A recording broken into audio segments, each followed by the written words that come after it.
Tell me if I'm live. You're still not live.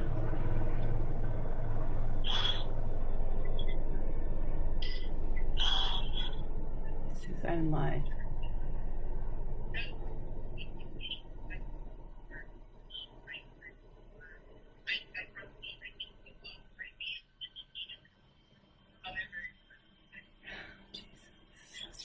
I think. I'm so stressed. Okay, wait. It says Nina comes on at 5:30, so you have 2 minutes. So I think don't worry right now.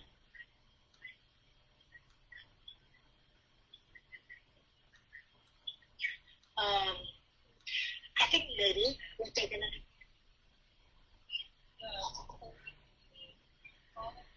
Oh my god, I think maybe what they're gonna have you do is she's gonna like literally not be live, and then you'll go live by yourself, like without her. I just don't know what to do. It says live. Do you want me to call Gail back and see? Yes. Okay, I'm gonna call her back. 1 second.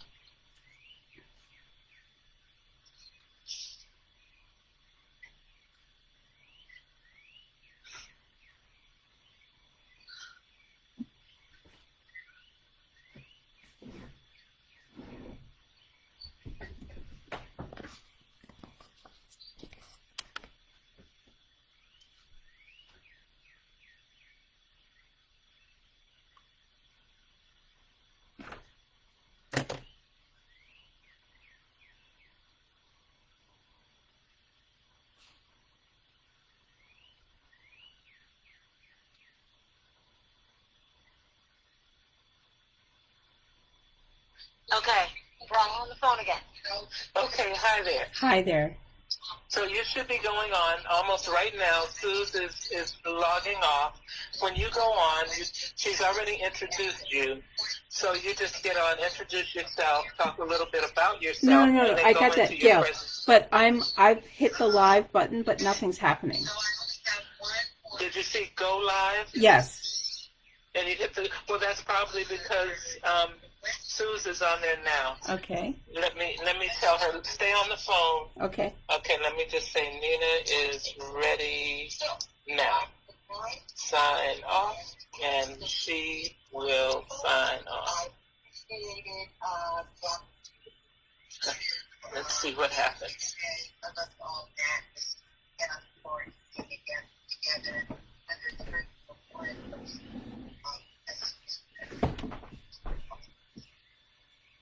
Okay, she just signed off. So now, you should sign on. I'm already signed on. Go live. I already hit go live. Okay, so I should be seeing you any second. There you are. I see you. Oh my God. Okay. So you can get started. Everyone can hear me? Can everyone hear me? Gail? Yes. Okay, Yes. great. I'm signing off then. Thanks, everyone. New technology for me as well. So, welcome. I'm happy to be here with all of you today.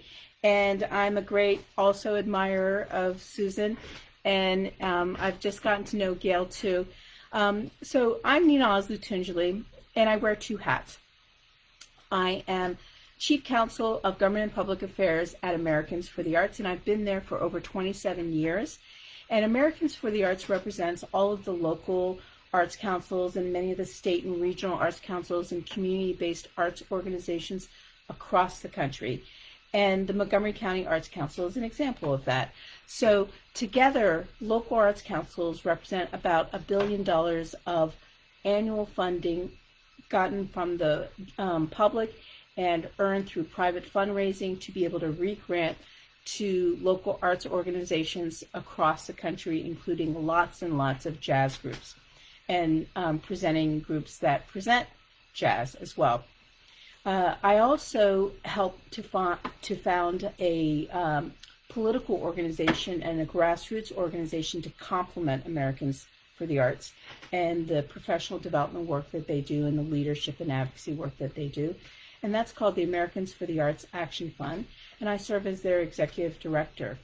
And the Arts Action Fund is a membership organization with over 450,000 members, and the membership base is free. So I invite all of you to join at artsactionfund.org/join. It's free. And what the purpose of the Arts Action Fund is to create the grassroots army to help advance pro-arts policies at the federal, the state, and the local level. Additionally, the Arts Action Fund has the only political action committee in the entire country that is dedicated to helping to advance to help get elected federal candidates who will help adopt these pro-arts policies that we're looking for. And really, a lot of the work that we're seeing coming out of the CARES Act as a result of COVID-19 is probably the culmination of 15 years of our work in developing very good, close relationships with pro-arts members of Congress in both the House and the Senate, and Democrats and Republicans who have made a commitment to help advance the arts and hear what our issues and concerns are when we need it. And God, we need it following the economic shutdowns and health shutdowns of COVID-19. So today, I've been asked to talk a little bit about what are the opportunities, the federal funding opportunities available to arts organizations and gig artists and for-profit companies and LLCs and self-employed individuals all kind of working in the arts. What we know is that when everything was starting to hit with COVID-19 in March, we started documenting through a series of surveys. We have a really good research arm at Americans for the Arts. And we started surveying how arts organizations and individual artists are being impacted. And we started seeing the shutdowns happening everywhere, left and right. And this is before the federal government officially shut down. And we saw seasons being canceled and things like that. And we started accumulating what all of this meant to cultural organizations, and we saw that this was going to be a disaster, an absolute economic disaster. So we quickly started working with these federal legislators on Capitol Hill to work on legislation that we knew that was moving forward under the name of the CARES Act that would provide some economic relief. But we always know that the uniqueness of arts organizations, both nonprofit and for-profit, and especially the uniqueness of gig workers and those who are self-employed in the arts, could fall between the cracks. So we made our voices louder, and we brought the research that we had put together in the last 2 weeks of the developments happening as a result of all these cancellations, and we brought them to those key leaders on Capitol Hill. And we knew some really important ones, like Nancy Pelosi, who was probably the most important leader on our arts issues within the CARES Act. So that's a really good friend to have. And here are some of the key things that we were able to do. We saw that a lot of funding to be able to maintain businesses and payrolls was going to happen through the Small Business Administration. So Small Business Administration has primarily been the vehicle for businesses with fewer than 500 employees, usually a for-profit corporation. This is where the place that they've typically gone to get very good term loans. And so we knew the first thing is that we needed to expand the eligibility of those loans so that nonprofit organizations could fully participate, as well as self-employed individuals and businesses, LLCs, 1099 workers, gig workers, people who get job to job from various different employers. You put it all together on your Schedule C and you are a business person. And so that was one of the pieces of breakthrough legislation that happened in the CARES Act, and that was to make gig workers eligible for the first time to get these kinds of SBA loans. The second thing is that we had to make the case that a loan doesn't cut it with a nonprofit organization or these gig workers, because if you close down these venues to be able to do work, you're always going to be in the hole. You're always going to be catching up. So we needed a situation where these loans could be forgiven, so that they are actually grants. Because we had anticipated back then in mid-March that the need of the arts community would be 3.4 billion. That was the number that we had put to Congress. And we thought we need to get that in as many different ways and pockets within the federal government as possible. So what Congress came up with are forgivable loans called Paycheck Protection Programs. And I bet you there are quite a few of you on today's call who are actually getting one of these loans, where you had to apply through one of your banks to put a loan together that would take a look at your Schedule C net income over the previous year. And what you do is you figure out what that annual income is, you divide it by 12 months, and what the federal government's willing to do is give you 2.5 months worth of coverage. And what that meant in real details is 2 months of payroll to pay yourself, so it keeps you off of unemployment, and any W-2 employees that you had keep you off of unemployment, and give you a little extra to cover overhead costs for maybe paying rent for any kind of business facility that you use, interest on a mortgage of a building that you might use for business, and also any kind of utility expenses. The overhead is narrowly defined, so you have to be careful of that. But that's essentially the formula for how they came up with these loans that move very quickly. It's a program that's run by the Small Business Administration, but it's administered by pre-approved banks and financial institutions who can administer these loans on behalf of the SBA.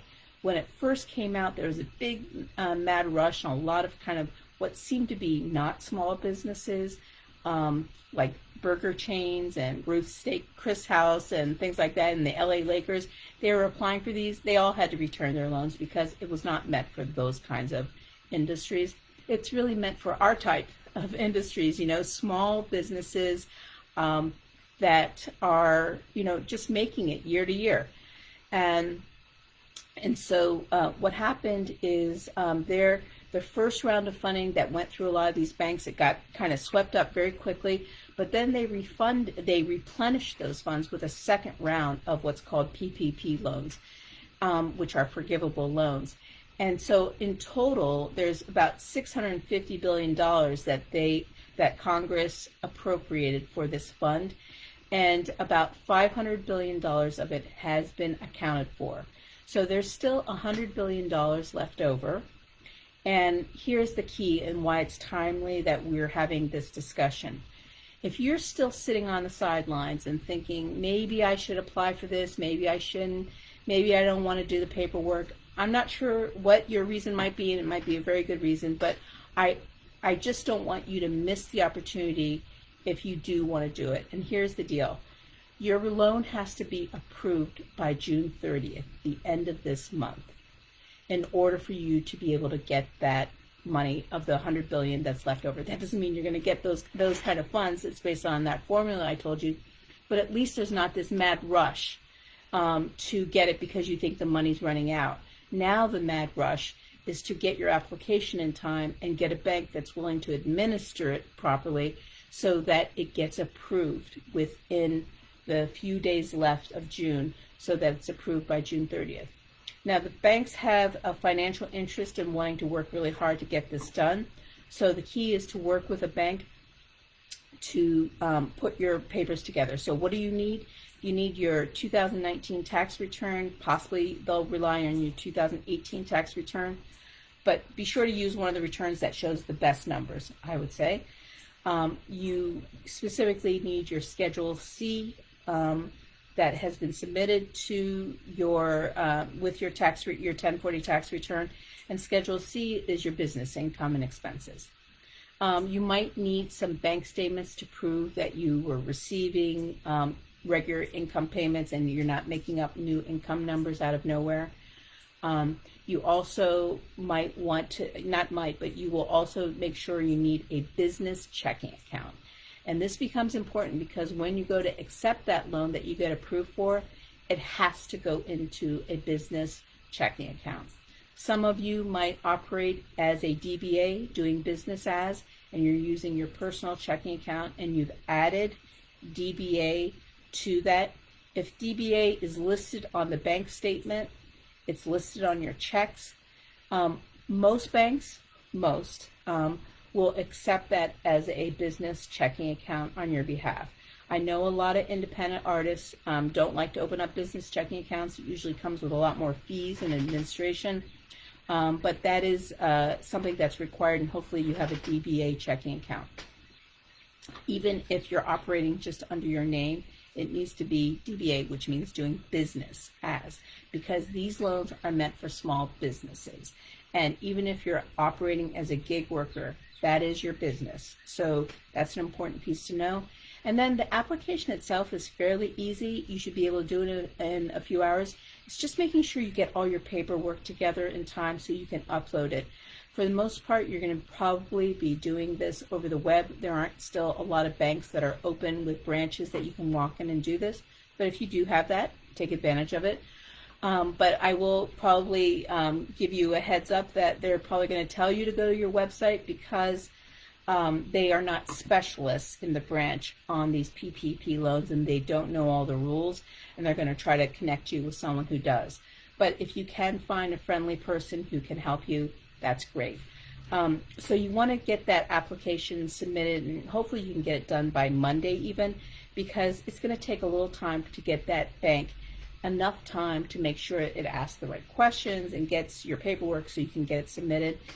And then you begin the process of, if you do get accepted, you get the money actually very quickly. Like as soon as you're approved, maybe within 24 hours of a business day, you will see the money deposited into the designated checking account. You'll have to first complete a form that swears that you will be using it for payroll purposes and a certain amount of overhead. And then once you agree to that, it gets deposited into your checking account. From that point on, based on the new rules that Congress passed just on June 5th, after the fact, what they're saying is for those who get loans after June 5th, your coverage period is 24 weeks.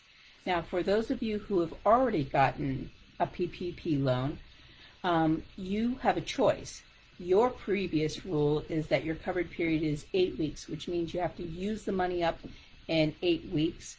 But with this new Flexibility Act that was passed on June 5th, you have the option of extending that to 24 weeks, but you'll have to negotiate that with your bank to say you'd like to get the longer offer of a coverage period.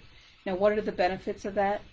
Well, when you first get this loan, it is a loan, but you don't have to make any payments on it yet, but it is a loan. For you to turn this loan into a grant and what's called get forgiven, you need to submit a different form, which is called the PPP forgiveness application.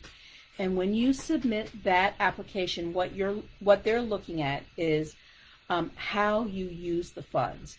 So that what they're trying to protect themselves from is, let's say you get a $100,000 PPP loan to cover 2.5 months worth of expenses. That would be nice, right? Let's say you get that. They want to make sure that you didn't go off and, let's say, invest that in the stock market and hope to double your money. They want to see that you actually used it on paying yourself.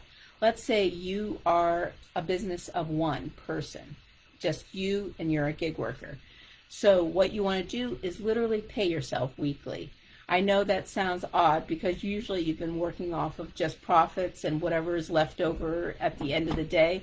But this time you get to regularly pay yourself, whether it's once a week or once a month or every 2 weeks. It's up to you how you decide to pay. The key is what the Small Business Administration and the bank that you used as your lender, what they want to see is proof that you use at least 60% of that loan amount. And that new formula happened as a result of that Flexibility Act that got adopted on June 5th. The formula is 60-40, and what that means is that you use a minimum of 60% of that loan on paying yourself. And why is that important? Because you use that loan to pay yourself so you didn't go on pandemic unemployment through your state. So the whole purpose of this is to avoid going on pandemic unemployment. So you regularly pay yourself, and then you also have an option of using up to 40% maximum. So one was a minimum, one's a maximum. Up to 40% maximum on using it on those overhead costs that I mentioned. Interest on a mortgage that's related to a business facility, or 100% of the rent that's related to business overhead of maybe a portion of your home or something like that. It should line up similarly with the way you do it on your Schedule C business expenses and depreciation. And then utilities, internet, cell phone, landline phone, fax, if you still have faxes, electricity, gas, heat, things like that. And water. So those are your basic utilities. And you can't use it for other things. And you can't use it to pay other people unless they're W-2 employees that you had listed previously. So that is how you get it removed as debt over your head, and you get it turned into a grant that you can use. And what else is very nice about it is the federal government has confirmed in that June 5th Flexibility Act that this money that you can get forgiven, clear and free, you don't have to report as taxable income for your 2020 tax return. So it's a really good deal. So if I started with that because I'm excited about it, it's because I think out of everything in the CARES Act, this is the best deal. And what's the proof in that? Over 104,000 organizations and gig workers who fall under the arts and culture sector have been successful in getting $7.6 billion already of this fund into the PPP.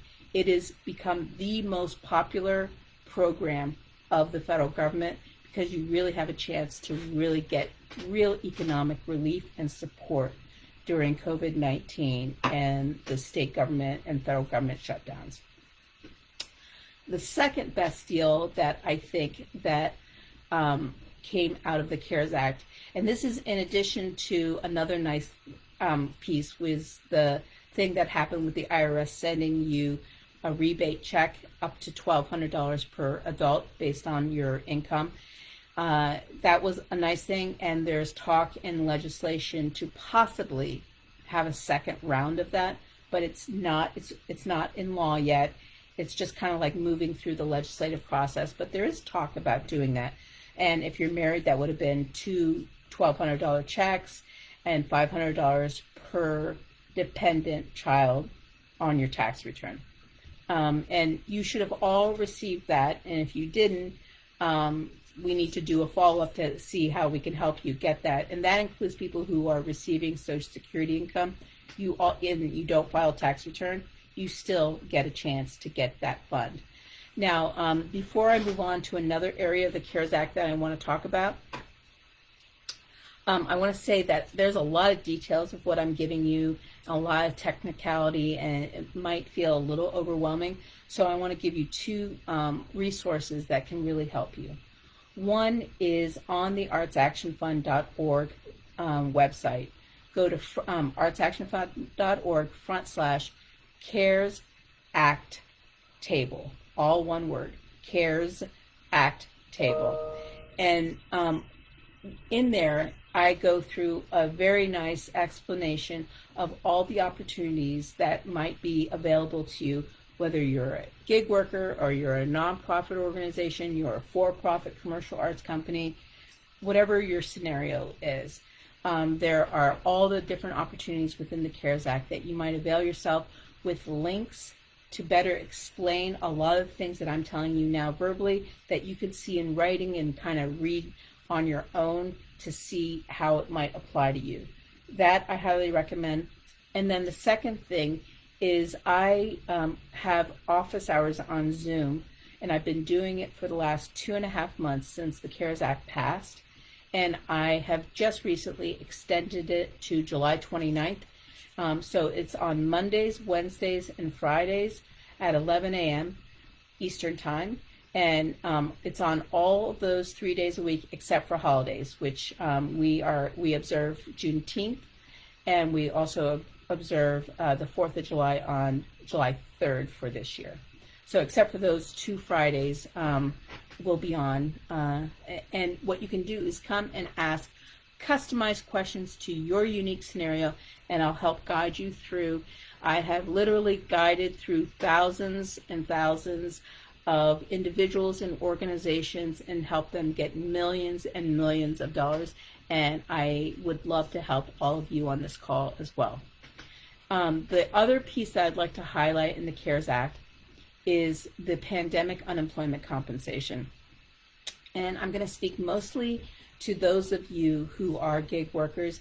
This is an area of government relief that has never been available to independent contractors and self-employed people, because it's based on a unemployment insurance system that companies pay into the state government on behalf of their W-2 employees as a benefit in case they ever lose their job or anything else happens. It's really meant for W-2 employees who used to work for a company, and that company has paid an insurance policy to the state to cover them in case they have to go on unemployment.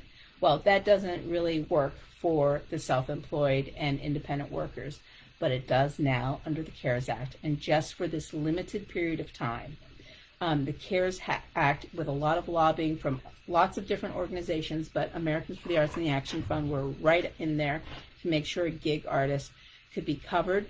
And what we did was, in addition to now being eligible for and being considered a business under SBA, you get a second bite of the apple, and you get to be considered an unemployed previously employed worker, even though you worked as a gig worker and not for a particular employer for a period of time. So this is something that you can avail yourself of as well. But I warn you, it's a very bureaucratic process, and a lot of individuals have had a lot of hard time.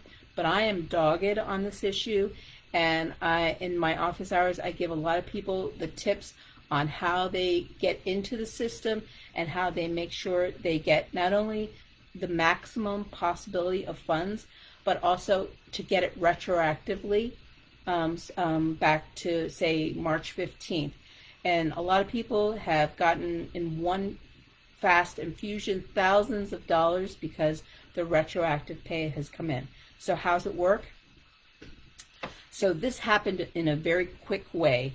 And I applaud the government that doesn't work quickly. It's not meant to work quickly, but it did work very quickly, but it's caused a lot of problems.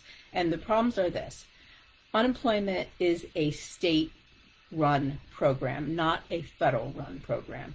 And so what the federal government did was it is adding money into the state unemployment system, and it's asking them to administer the program to guarantee more available funds for unemployed people in their state. And what they did is they are supplementing both the typical W-2 employee who's been furloughed, and they're adding $600 a week to that unemployed person's unemployment check on a weekly basis. And they are making sure that it can be retroactive to March 15th or whenever that state shut down. And it can go as far as July 31st. So that's a good period of time where the federal government is supplementing the state unemployment's pay for that unemployed person and adding $600 of pandemic unemployment. Now, how does it work for the gig artists?